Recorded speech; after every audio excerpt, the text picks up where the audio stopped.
Physical mode में DCs की SPs की मीटिंग पिछले दिनों में नहीं हो पाई थी, लगातार ऑनलाइन मीटिंग्स चलती थी। लेकिन आज लगभग 2 वर्ष के बाद डीसीज की और एसपीज की फिजिकल मोड पर मीटिंग हुई। 16वीं मीटिंग ये डीसीज की रही है और इसमें कई विषयों के ऊपर आज विचार किया। पहले तो हमने बजट के संबंध में मोटे मोटे विषय उनको बताया कि किस प्रकार से हमारी फोकस की चीज़ें क्या क्या थी।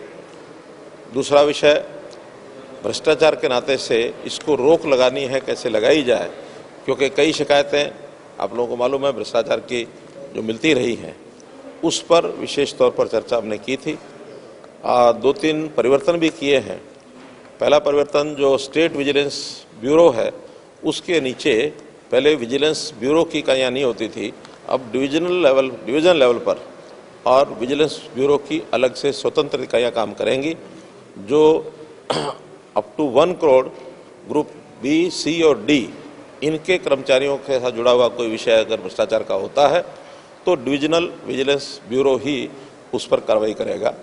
हाँ, अगर राशि 1 करोड़ से ऊपर है और ग्रुप ए के जितने अधिकारियों के खिलाफ कुछ शिकायत आएगी, वो चाहे किसी भी राशि की होगी, वो सब के सब स्टेट विजिलेंस ब्यूरो जैसे पहले से कार्रवाई करते हैं वो करेंगे।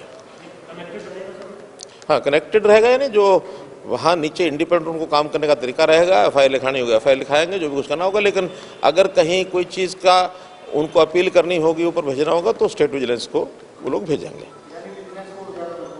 विजिलेंस को नीचे क्योंकि 6 इकाइयाँ अब डिविजनल विजिलेंस ब्यूरो की और बनेंगी।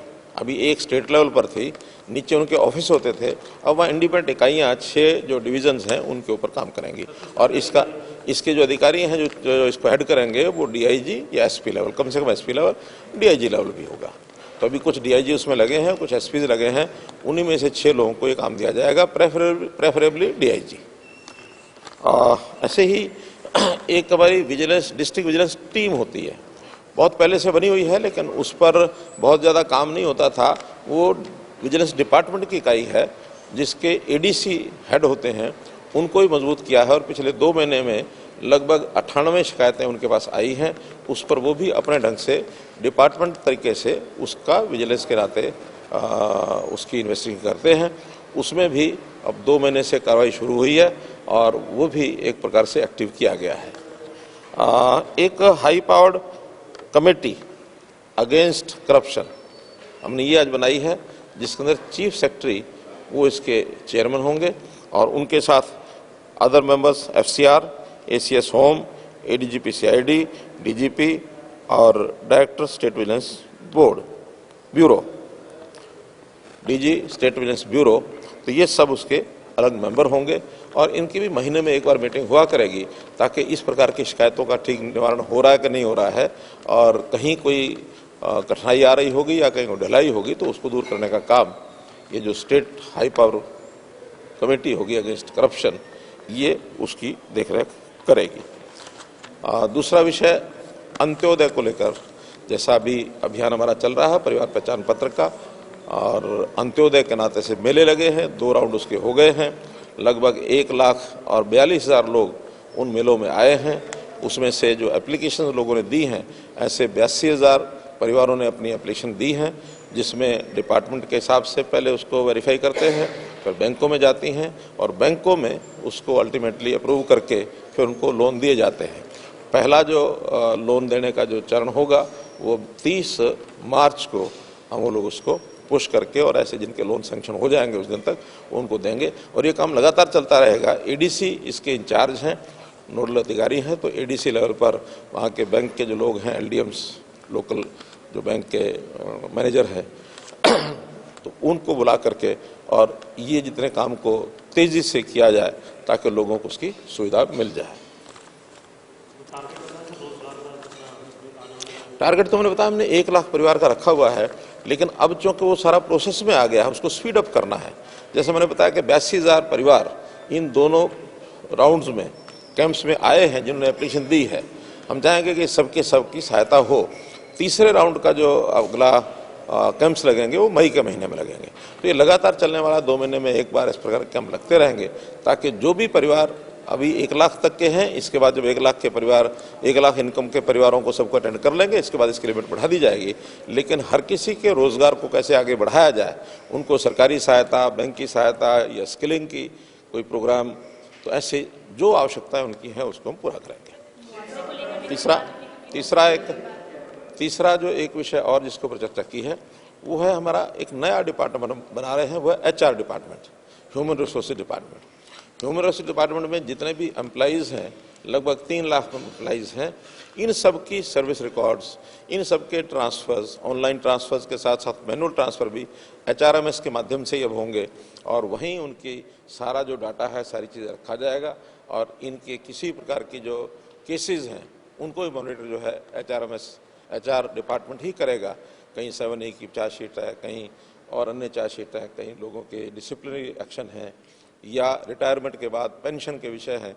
तो बहुत से ऐसे विषय एम्प्लॉइज़ के अपने होते हैं, तो एक सुविधा हो जाएगी ऐसे सब एम्प्लॉइज़ को, एक अलग डिपार्टमेंट के माध्यम से उनको ये सब सुविधाएं मिलेंगी। अभी तो हमने चंद्रशेखर खरे को ही दिया ना, किनको? चंद्रशेखर खरे को इसके सेक्रेटरी के रूप में इनको काम दिया है, और अभी इस डिपार्टमेंट के नाते डिपार्टमेंट मेरे पास ही रहेगा। ये मुख्य रूप से ये एजेंडे थे, बाकी तो फीडबैक था सब। हर डिस्ट्रिक्ट नहीं, डिविजनल।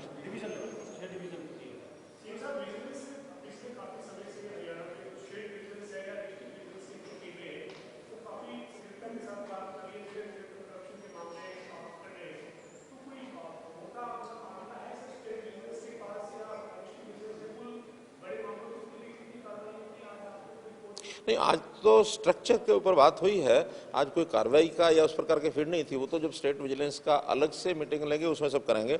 आप तो आज तो सारे DC, सब SPs, इन चीज़ों को कैसे मजबूत किया जाए, सिस्टम को कैसे पुख्ता किया जाए, उसमें चाहे विजिलेंस बोर्ड स्टेट का है, चाहे नया डिवीजन का हमने बनाया है, या डिस्ट्रिक्ट विजिलेंस टीम्स हैं, उनको एक्टिव करने की बात है, और DCs के, SP के जनरल जो भी यानी जो फीडबैक है उसके आधार पर कई चीज़ें, जैसे नारकोटिक्स के बारे में विषय आया, नकल के केसेस पकड़ने के विषय में आया, बहुत लोग अभी अब्सकॉन्डिंग हैं, जैसे दूसरे प्रदेशों से स्मगलिंग हो रही है इसकी वेपन्स की, तो इलीगल वेपन्स, उस स्मगलिंग को कैसे रोका जाए, तो इन सारे विषयों पर चर्चा हुई है। लेकिन मोटे तौर पर लॉ एंड ऑर्डर, पुलिस और DCs का सारे जो प्रायोरिटीज़, उन सब पर बात हुई है। उसमें मुख्य रूप से करप्शन के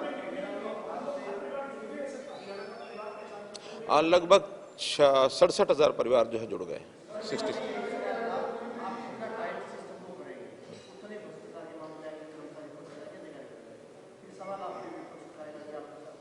हम उस सवाल से डरते नहीं हैं, क्योंकि ये भ्रष्टाचार बहुत एक गहरे तक घुसा हुआ है, और प्राचीन समय में और इस समय में अंतर इतना ही है कि पहले के लोग इसको उजागर करते नहीं थे।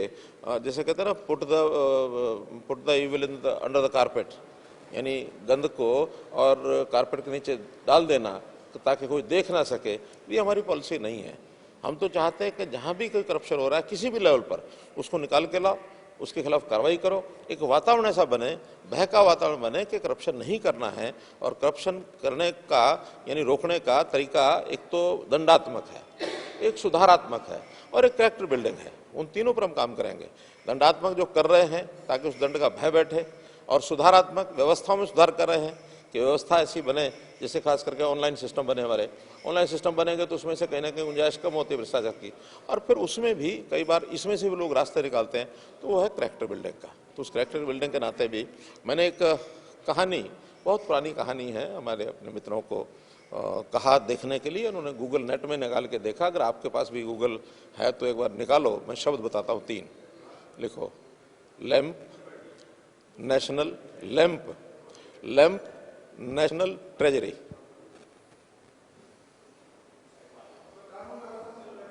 लैंप नेशनल ट्रेजरी निकालो, अभी निकालो, ताकि आपके माध्यम से सारे लोगों को भी सबको पता लगे ये क्या है। लैंप नेशनल ट्रेजरी, क्या निकला? कुछ निकालो ना, क्या निकला?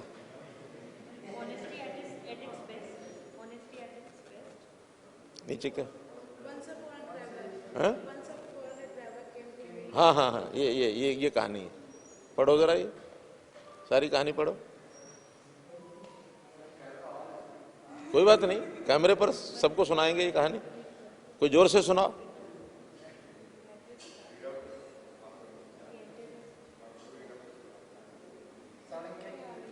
हाँ हाँ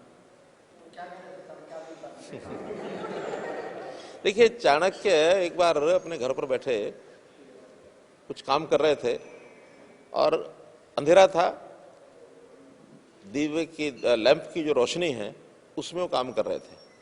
अचानक उनको कोई उनके मित्र मिलने आए तो उनको कहा थोड़ी देर रुकिए। वो थोड़ी देर बैठे, उन्होंने अपना काम कुछ क्षणों में पूरा किया। पूरा करने के बाद उस लैंप को बुझा दिया और दूसरा लैंप जला दिया। तो मित्र, उनके विदेशी मित्र थे कोई, या जो भी कोई रहे होंगे, तो उन्होंने कहा कि कौटिल्य, ये आपके यहाँ कोई ऐसी परंपरा है, कोई आए व्यक्ति तो लैंप बुझा के दूसरा लैंप जलाते हैं, कोई रिवाज है ऐसा? तो उन्होंने कहा नहीं, ऐसा नहीं है। तो फिर क्या? ये इसलिए कि जब मैं पहले काम कर रहा था तो ये लैंप जल रहा था, ये मेरा नेशनल ट्रेजरी से पैसे लाकर तेल डाला जाता है। अब जो मैं आपसे बात कर रहा हूँ ये मेरा अपना व्यक्तिगत प्राइवेट है, इसलिए उस लैंप पर काम नहीं करूंगा। ये मेरा व्यक्तिगत तेल डला हुआ लैंप है, मैं इस पे जला करके बात करूंगा। यानी ये है मॉरल ऑफ द सोसाइटी, यानी स्टोरी, कि व्यक्ति कितना ध्यान रखने वाले उस समय कैरेक्टर बिल्डिंग जिनका होता था कि सरकारी काम में मुझे अपना प्राइवेट काम नहीं करना। तो संदेश आप समझ गए। धन्यवाद।